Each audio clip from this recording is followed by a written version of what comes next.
Happy Chanukah. The last day of Chanukah is called Zois Chanukah.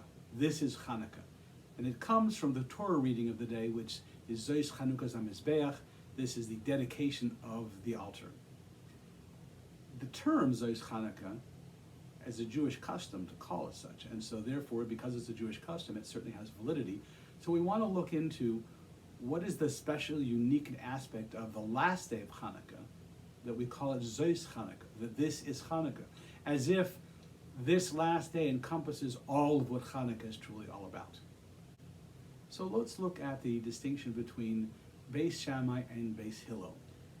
There's always differing opinions on how things should be done in Torah, and there's a basis for why those opinions are different. Where are they coming from? Where the thought pattern is. And so let's look at this again. So Bais Shamai talks about lighting the Chanukah menorah in a descending order. You begin with the first night of Chanukah with all 8 candles lit. The second night you go down to 7. The third night you go down to 6. And the last night of Chanukah is the one day of Chanukah. And so that's a descending order. The focus of Bais Shammai is really on things as they are in their potential. So as you enter Chanukah, you have the potential of all 8 days. And then the next night you have potential of 7 days left. And you go to the last day, which you have 1 day left. So it's always talking, but Bais Shammai is looking at the potential of what is. Bais Hillel is looking from a different perspective. They're actually more looking at what's actually here, what's in hand. And so we look at an ascending order. The first night of Chanukah, we light 1 candle. The second night of Chanukah, 2 candles. And on the third night of Chanukah, we have 3 candles, and so on, so that the last day of Chanukah is all 8 candles are burning bright. And that's the 8th day of Chanukah, which we call Zois Chanukah. Now, of course, we focus on Bais Hillel. And Bais Hillel is always looking at the idea of what actually is, what's in the hand. And so when we light our Chanukah menorah, we light it according to Bais Hillel. But let's look at the distinctions again between the two of them. So Bais Shammai is looking at the potential of what can be. Bais Hillel is looking at what's actually here in front of us. God gave the Torah to the Jewish people. And therefore, it's God's Torah. He owns it.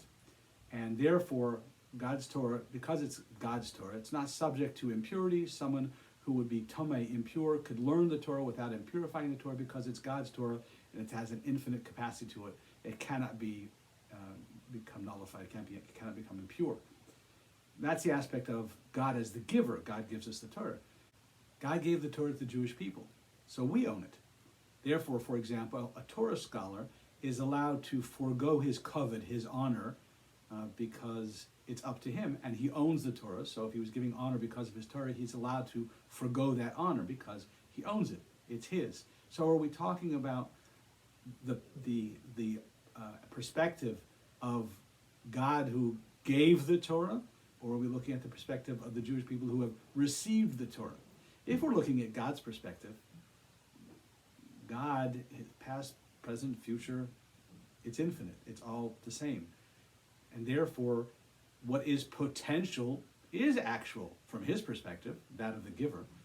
If we're looking at it from the perspective of the receiver, we're physical, finite human beings. And therefore, when we're looking at the finite things, we look at what we have in hand. Today is the first night of Chanukah. Tomorrow is the second night of Chanukah. And therefore we're focusing on what actually is from our perspective. Both are true, but we focus in our world now, in Gullus, on Bais Hillel, what we actually have in hand. Hence, Zois Chanukah, the 8th day of Chanukah, is the 8th day when all 8 candles are burning bright, and we have everything actually in hand. Zois Chanukah, this is Chanukah. Happy Chanukah.